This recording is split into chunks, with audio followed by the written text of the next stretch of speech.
Hi friends, welcome to LSM vlogs. இன்றைக்கி என்ன ரெசிபின்னு பார்த்தீங்கன்னா ஒரு ஸ்நாக்ஸ் ரெசிபி தான் பார்க்க போகிறோம். குழந்தைங்களுக்குலாம் பிடிச்ச எல்லாருக்குமே பிடிக்கும். பொதுவாகவே எல்லாருமே சாப்பிட்லாம்.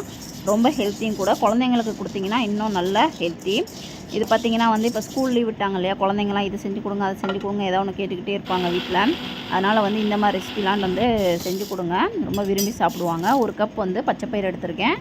அதை கடாயில் மீடியம் ஃப்ளேமில் வச்சு நல்லா பொன்னிறம் ஆகிற வரைக்கும் வறுத்து எடுத்துக்கோங்க. நல்லா மீடியம் ஃப்ளேமில் வச்சு நல்லா வறுத்துடுங்க. அதுக்கப்புறமா சூடு ஆறினதுக்கப்புறமா மிக்ஸி ஜாரில் மாற்றிட்டு இது கூட 5 ஏலக்காய் போட்டுக்கோங்க. நாட்டு சக்கரை போட்டுக்கோங்க. நாட்டு சக்கரை, வெல்லம், கருப்பட்டி எதனாலும் நீங்கள் ஆட் பண்ணிக்கோங்க, உங்களோட விருப்பம்தான். ஒயிட் சுகர் மட்டும் அவாய்ட் பண்ணிக்கோங்க.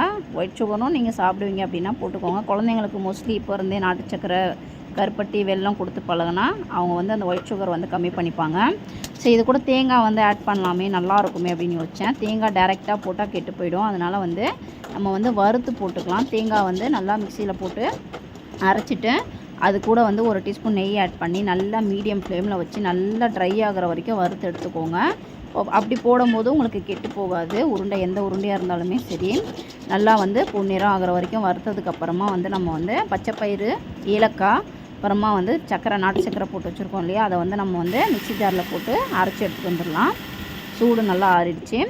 இப்போ பாருங்கள், நல்லா அரைச்சிட்டேன். இதை நீங்கள் ஜலிக்கணுன்னா ஜலிச்சுக்கோங்க, இல்லை டைரெக்டாக போடணுன்னா போட்டுக்கோங்க. ரொம்ப ஃபைனாக அரைக்கணுனாலும் அரைச்சிக்கோங்க, இல்லை கொஞ்சம் குறன்னு வேணுனாலும் உங்களுக்கு எப்படி வேணுமோ, நீங்கள் உருண்டை எப்படி வேணுமோ அப்படி பார்த்து அரைச்சிக்கோங்க.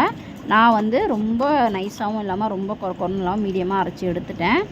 ஜலிக்கணுன்னா ஜலிச்சுக்கோங்க, உங்கள் விருப்பம்தான். இப்போ தேங்காய் வறுத்தோம் இல்லையா, அது கூட இந்த மாவை போட்டு அந்த சூட்லேயே 2 நிமிஷம் மிக்ஸ் பண்ணி விட்டுட்டு நான் எண்ணெயும் நெய்யும் மிக்ஸ் பண்ணி சூடு பண்ணி வச்சுருக்கேன். உங்களுக்கு நெய் ஃபுல்லாக வேணும்னா நீங்கள் நெய்யே போட்டு சூடு பண்ணி ஆட் பண்ணிக்கோங்க.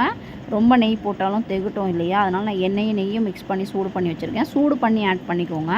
சூடு பண்ணி ஆட் பண்ணி நல்லா கரண்டி வச்சு எல்லா மாவையும் ஒன்று போல் மிக்ஸ் பண்ணிவிட்டு உருண்டை பிடிக்க ஆரம்பிச்சிங்க அப்படின்னா சூப்பராக உருண்டை பிடிக்க வரும். எல்லா உருண்டையும் நான் பிடிச்சிட்டு காட்டினேன் பாருங்கள். சூப்பராக உருண்டை ரெடி பண்ணியாச்சு.